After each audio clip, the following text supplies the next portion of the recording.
Boa noite a todos, sejam bem-vindos a mais um estudo do livro Religião dos Espíritos, uma obra magnífica.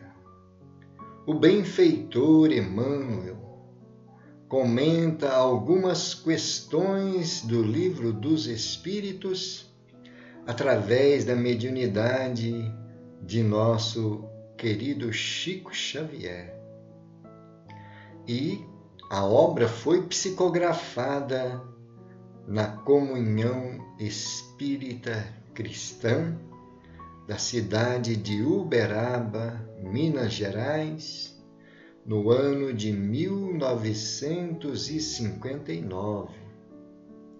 Nós então estamos nos preparando para que possamos aproveitar bem estes ensinamentos.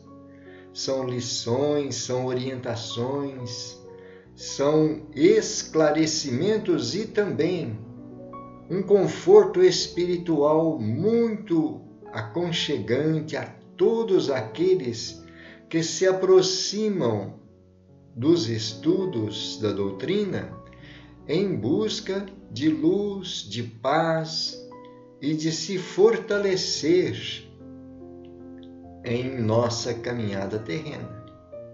Então, vamos confiar nesses amigos espirituais que nos assistem, nossos mentores, nossos anjos guardiães, esses que desejam o nosso aperfeiçoamento moral, que eles possam vir em nosso auxílio, em nome de Deus.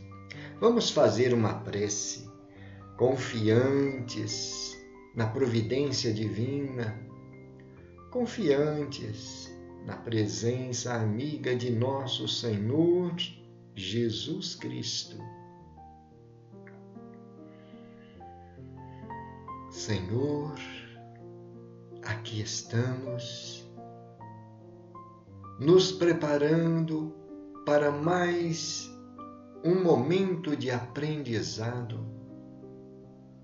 as lições que o teu apóstolo tem trazido a todos nós, aprendizes, estudiosos, a todos nós, necessitados de luz, de orientação nesta caminhada terrena.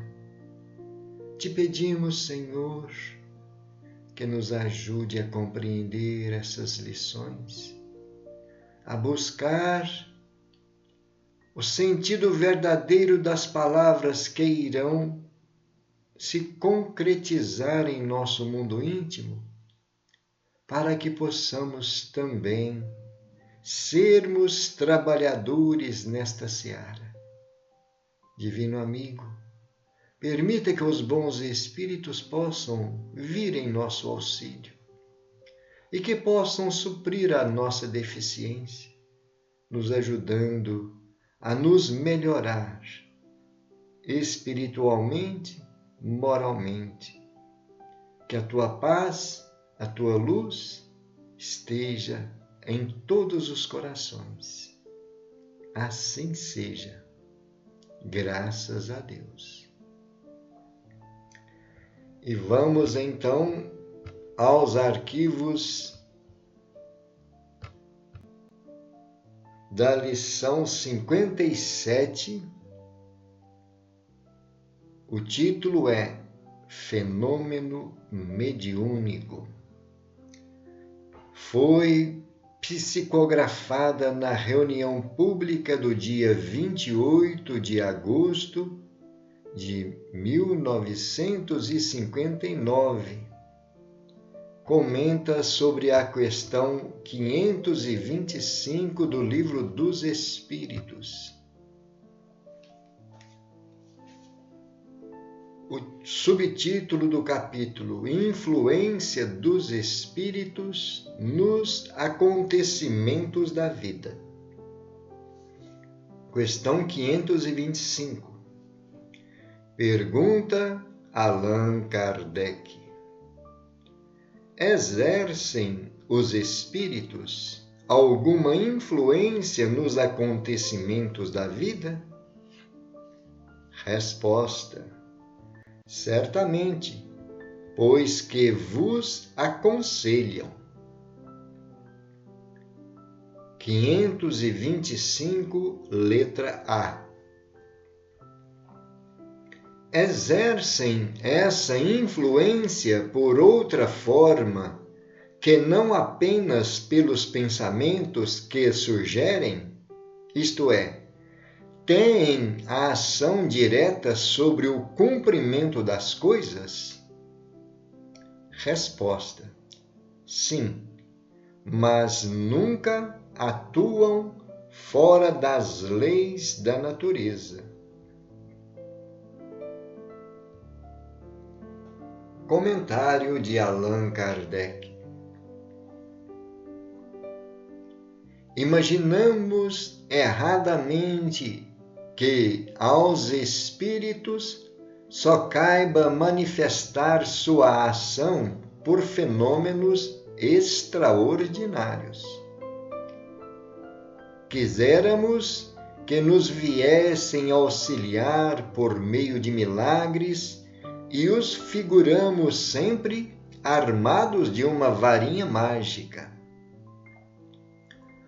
Por não ser assim, é que oculta nos parece a intervenção que tem nas coisas deste mundo, e muito natural o que se executa com o concurso deles.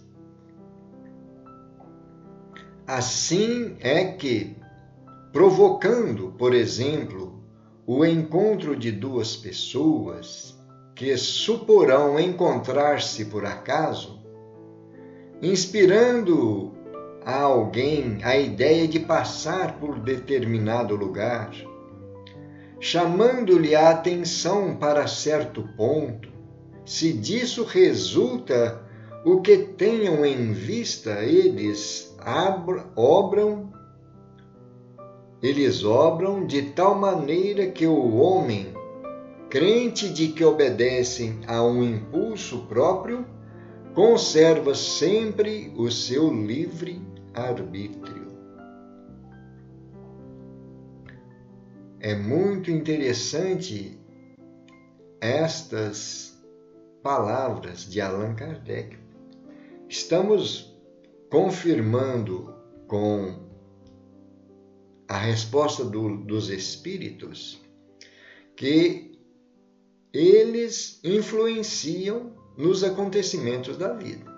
Estão sempre procurando nos orientar, quando em forma de intuição, de inspiração, né? E então estamos tendo esta orientação conforme a pergunta de Kardec. Mas existe outra forma de influência que não seja somente pelos pensamentos, uma forma direta nos acontecimentos das coisas? Olha aí. Agora, a resposta está muito óbvia, né? Muito clara. Sim, eles podem agir, eles podem ter uma interferência no cumprimento das coisas. Eles podem agir fazendo que se cumpram algum fenômeno, que ocorram fenômenos para as ocorrências da vida do cotidiano, especialmente no que tange aos fenômenos da natureza, não é? Mas observamos aí, eles nunca atuam fora das leis da natureza. Sempre agem conforme essas leis para não bloquear, melhor dizendo, para não travar o nosso livre-arbítrio. Sempre eles agem em todos os sentidos, mas respeitando a nossa liberdade de ação, não é?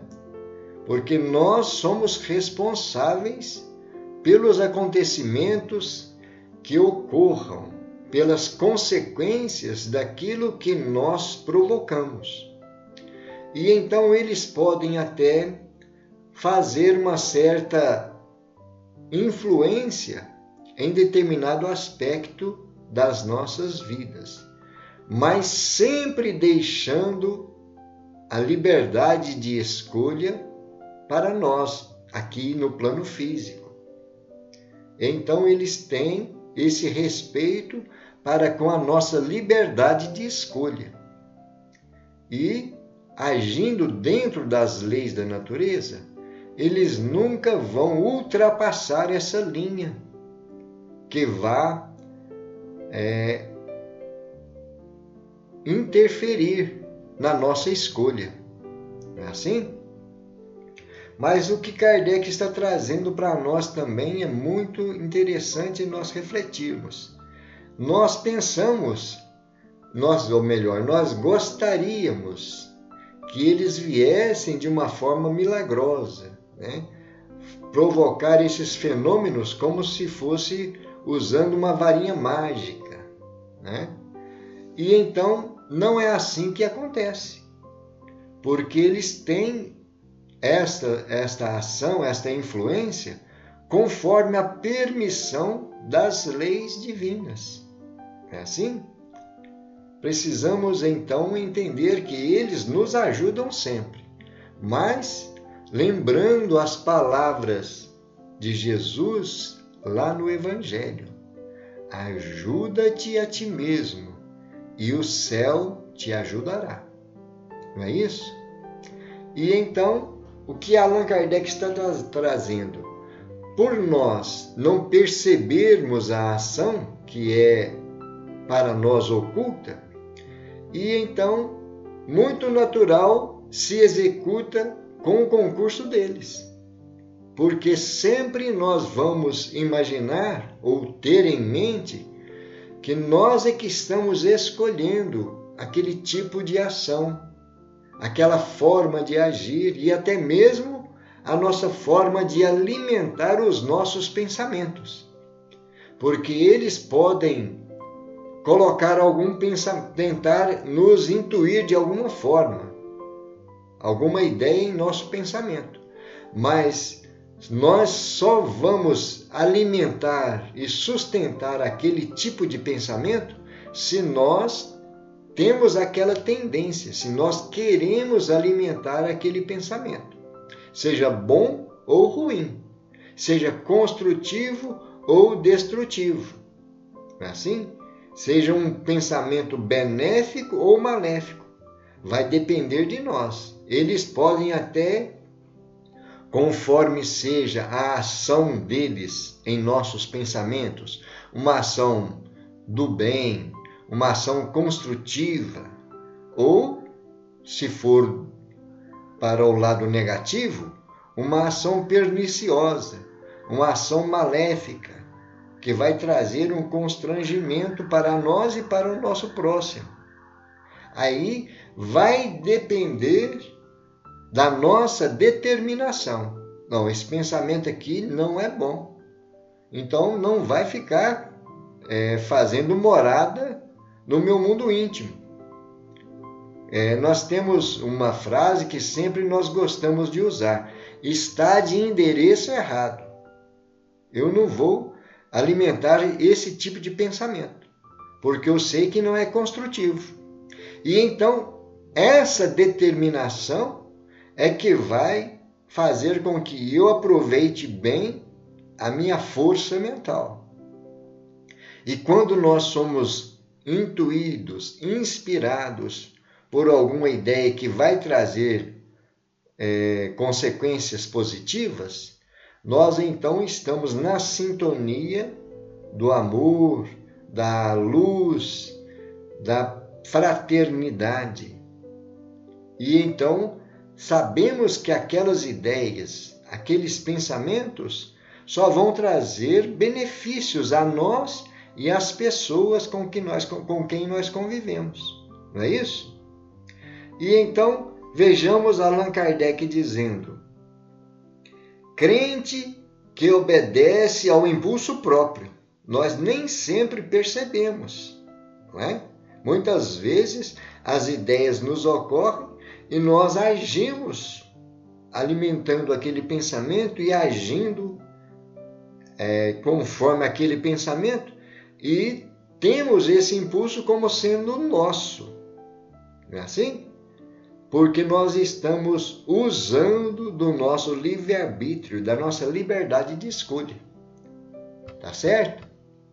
E então é importante nós refletirmos sobre isso, porque trazem consequências graves em vários aspectos da nossa existência.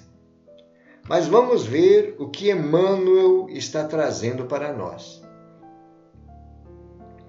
Fenômeno mediúnico.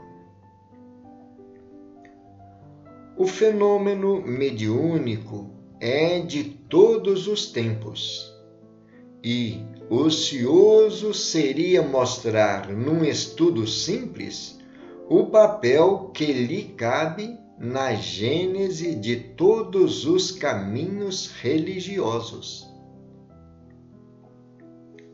Importa anotar, porém, que os povos primitivos, sentindo a influência dos desencarnados a lhes pesar no orçamento psíquico, promovem medidas com que supõem garantir-lhes segurança e tranquilidade no reino da morte. Egípcios, assírio-caldeus, gregos, israelitas e romanos prestam-lhes homenagens e considerações. E para vê-los e ouvi-los, conservam consigo certa classe de iniciados característicos, equivalendo aos médiuns modernos. Havia sacerdotes em Tebas, magos em Babilônia, oráculos em Atenas, profetas em Jerusalém e Aruspsis em Roma. Administrações e cometimentos, embaixadas e expedições, exércitos e esquadras movimentam-se quase sempre sob invocações e predições. A civilização faraônica adquire mais largo esplendor ao pé dos túmulos. A comunidade ninivita consulta adivinhos e astrólogos. Especifica a tradição que a alma de Teseu, em refulgente armadura, guiava as legiões helênicas em maratona. Conta o Velho Testamento que dedos intangíveis escrevem terrível sentença no festim de Baltazar. A sociedade patrícia celebra as festas lemurianas com o intuito de apaziguar os espíritos errantes. Contudo, todas as manifestações de intercâmbio entre os vivos da terra e os vivos da espiritualidade evidenciam-se mescladas de sombra e luz. No delírio dos símbolos e amuletos, em nome dos mortos, estimulavam-se preces e libações, virtudes e vícios, epopeias e bacanais. Com Jesus, no entanto, recolhe o homem o necessário crivo moral para definir responsabilidades e objetivos. Em sua luminosa passagem, o fenômeno mediúnico por toda parte é intimado à redenção da consciência. É assim que surpreendemos o Divino Mestre afirmando-se em atitudes claras e decisivas. Não somente induz Maria de Magdala a que se liberte dos perseguidores invisíveis que a subjugam, mas também a criar em si própria as qualidades condignas com que se fará mais tarde a mensageira ideal da ressurreição. Socorre generoso os alienados mentais do caminho, desalgemando-os das entidades infelizes que os atenazam,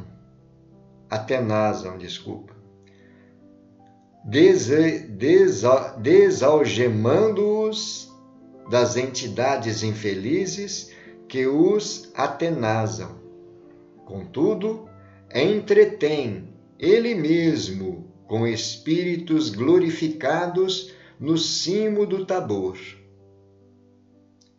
Promete a Simão Pedro auxiliá-lo contra o assalto das trevas e, tolerando-lhe pacientemente as fraquezas na hora da negação, condu-lo pouco a pouco à exaltação apostólica.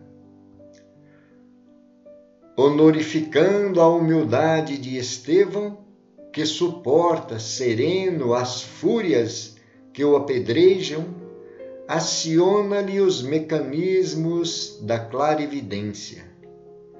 E o mártir percebe-lhe a presença sublime antes de se render à imposição da morte. Compadece-se de Saulo de Tarso, obsidiado por seres cruéis que o transformam em desalmado verdugo, e aparece-lhe em espírito na senda de Damasco para ensiná-lo, através de longos anos de renunciação e martírio, a converter-se em padrão vivo de bondade e entendimento. E continuando-lhe o ministério divino, dispomos hoje na terra da doutrina espírita a restaurar-lhe as lições como força que educa o fenômeno psíquico, joeirando-lhe as expressões e demonstrando-nos a todos que não basta mediunidades fulgurantes, endereçadas ao regozijo da inteligência no palanque das teorias ou no banquete das convicções. E sim, sobretudo, é inadiável a nossa purificação de espírito para o levantamento do bem eterno. Gente, esse último parágrafo é tão importante para nós fixarmos as ideias que eu vou ler novamente.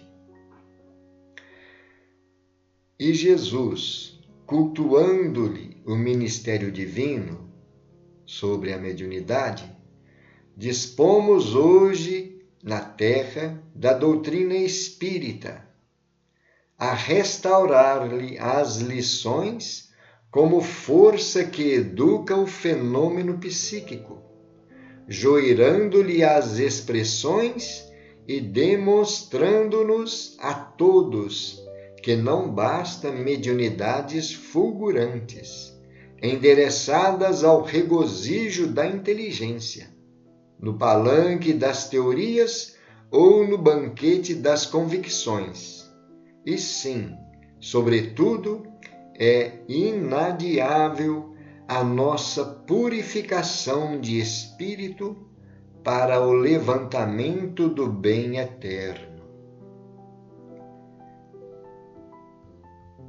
Então, estamos percebendo a importância desta faculdade em nossas vidas, em nossas existências. A mediunidade sempre foi um instrumento da espiritualidade atuando junto dos encarnados. E então, em toda a história da humanidade, nós temos esses fenômenos, o que Emmanuel está trazendo para nós, das civilizações antigas, os povos primitivos, que cultivavam algumas manifestações, supondo agradar às entidades do plano espiritual e garantir a segurança e tranquilidade depois da morte. Olha que interessante.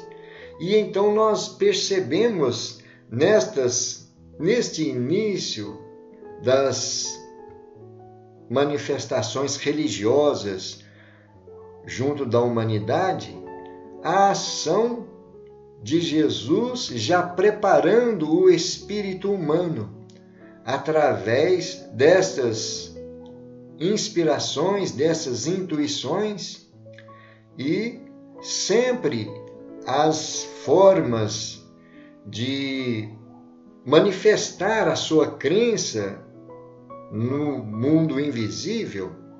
Existem, sempre existiram, algumas atitudes que podem parecer muito extravagantes da parte daqueles que estão utilizando dessas manifestações ou desses costumes para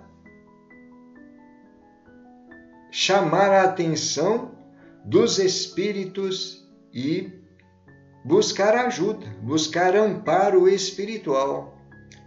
assim sempre houve diante da humanidade. E nós então percebemos que a mediunidade em si, ela é uma faculdade neutra. Ela pode ser utilizada tanto para o bem como também para o mal.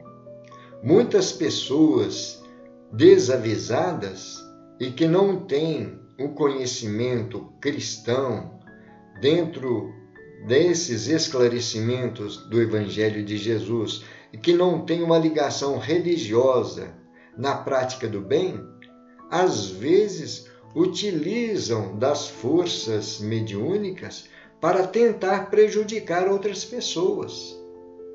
Não é assim? Sempre nós encontramos algo que nos chama a atenção de pessoas que estão procurando agir de uma forma equivocada. São fenômenos mais utilizados de uma forma negativa. Assim como nós vamos agasalhar um pensamento construtivo ou negativo quando esse pensamento é sugerido pelos espíritos.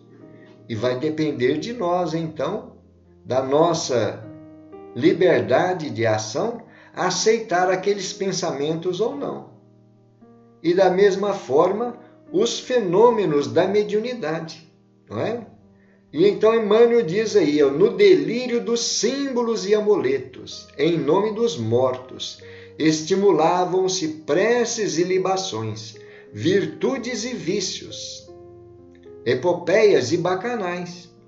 Vejamos então que a mente humana utiliza essa faculdade para aquilo que ele tem a sua própria tendência, a sua própria afinidade com essas forças espirituais.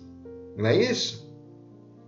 Mas Emmanuel traz para nós essa âncora, podemos dizer, de raciocínio. Com Jesus, no entanto, recolhe o homem o necessário crivo moral. Olha aí, a diferença está aí. Crivo moral, o que é o crivo moral? É aquele foco onde nós vamos entender o que será benéfico, o que vai nos ajudar em nosso crescimento moral, para definir a responsabilidade e objetivo daquelas ações, né? Daquela atitude nos fenômenos. E ele então traz esses exemplos, como nós vemos aí, né? Sobre Maria de Magdala, não é assim? E depois que ela teve a sua mediunidade subjugada por espíritos perseguidores, malfazejos, então, depois de se libertar desses espíritos malfeitores, Jesus ensina como as qualidades da mediunidade será capaz de transformá-la em mensageira do ideal da ressurreição. Olha que ponto importantíssimo. A ressurreição de Jesus é um fato dos mais importantes que nós conhecemos na história do cristianismo, nos ensinos da Boa Nova. A ressurreição foi aquela certeza que nós recebemos de que a morte não é o fim e que o espírito continua a sua vida além túmulo. Não é isso? Então Maria de Magdala foi esta mensageira, aquela que primeiro teve a notícia da ressurreição do Cristo. Não é isso? E então Emmanuel dá-nos o exemplo das curas que Jesus realizou, mas sempre indicando a forma definitiva de se proteger contra o assédio do mal, em todos os fenômenos de cura, em todas as lições, Jesus sempre traz os esclarecimentos. Vá e não peques mais, a fim de que não te ocorra coisa pior. E então, todos esses fenômenos têm um objetivo, não é? Nós precisamos aprender com a doutrina espírita, que hoje traz com muita clareza qual é a função da mediunidade. Nos ajudar em nosso crescimento, aproveitar as forças espirituais que nos envolvem, procurando trabalhar o melhor que há em nós e os benefícios, as dádivas que a misericórdia divina nos oferece, em vários sentidos, não é?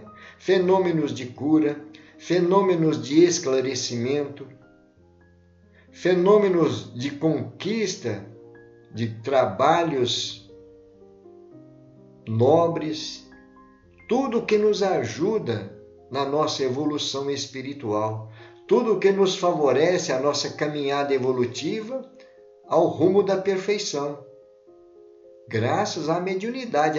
A mediunidade sempre esteve, sempre estará presente junto de nós. Lembrando que Allan Kardec nos afirma que todo aquele que sente, de alguma forma, em grau maior ou menor, a influência dos espíritos, é, por esse fato, médium, não é? Então, todos nós somos influenciados de alguma forma. Em todos nós, então, trazemos alguma forma de mediunidade. Seja uma mediunidade sensitiva, uma influência mais assídua, mais constante, ou, às vezes, a mediunidade de inspiração, de intuição, não é? E quantos de nós temos grande capacidade de ser médiuns passistas, de oferecermos as energias que vão ajudar nossos irmãos necessitados a se recuperar da saúde. Assim, os espíritos se utilizam de todos esses recursos, quando nós temos boa disposição em oferecer, em sermos instrumentos nas mãos da espiritualidade. E então é onde nós vemos a afirmação que Emmanuel traz para nós. As expressões demonstrando-nos a todos que não basta mediunidade fulgurante, porque tem muitos médiuns que têm uma mediunidade extraordinária, mas não utilizam a mediunidade para promover o bem do próximo, para aliviar as dores, para trazer o conforto espiritual. Não é isso? Agora, quando endereçadas ao regozijo da inteligência, no palanque das teorias ou no banquete das convicções, mas sim, sobretudo, é inadiável a nossa purificação para ser bem aproveitada essa mediunidade, não é? Então, a nossa purificação de espírito para o levantamento do eterno bem. Aí estaremos sendo instrumentos na seara de nosso Senhor Jesus Cristo, não é? E então é importante nós refletirmos e observarmos que tipo de ação nós estamos tendo com esta faculdade que está ao nosso alcance, está no nosso modo de viver.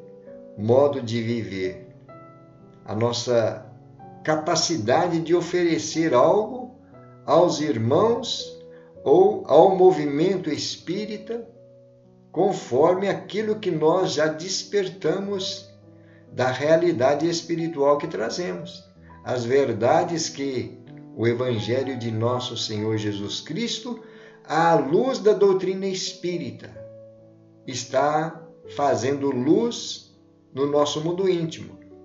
E para que nós então possamos refletir essa luz, nós precisamos de trabalhar a nossa reforma íntima, não é? Mudar as nossas tendências, procurar aperfeiçoar a nossa forma de entendimento e de vivência. Não é o que Emmanuel está trazendo para nós? E então precisamos refletir e agir da melhor forma possível, para que nós possamos colher bons frutos desta plantação em que Deus nos permite aqui no plano físico, quando encarnados. Não é isso? E então fica aí para nós a mensagem da noite. Nós vamos agora fazer uma prece, agradecendo aos nossos mentores, aos anjos guardiães, agradecendo a Jesus. Senhor, estamos felizes com as orientações que recebemos na noite de hoje, pedindo que nos ajude a exercitar, a colocar em prática esses dons que a providência divina coloca em nossas mãos, que possa ser levado algo de construtivo, algo de benéfico a todos aqueles com quem nós convivemos e também nos trabalhos a que fomos convidados. Senhor Jesus, que esta luz esteja sempre presente em nossas vidas. Obrigado, Senhor. Assim seja. Graças a Deus e louvado seja Deus. Meus irmãos e minhas irmãs, finalizamos aqui mais um estudo desta obra, esperando que novas oportunidades possam surgir e que nós estejamos na sintonia do amor e da paz de nosso Senhor. Fiquem todos com Deus. Gratidão. Até a próxima.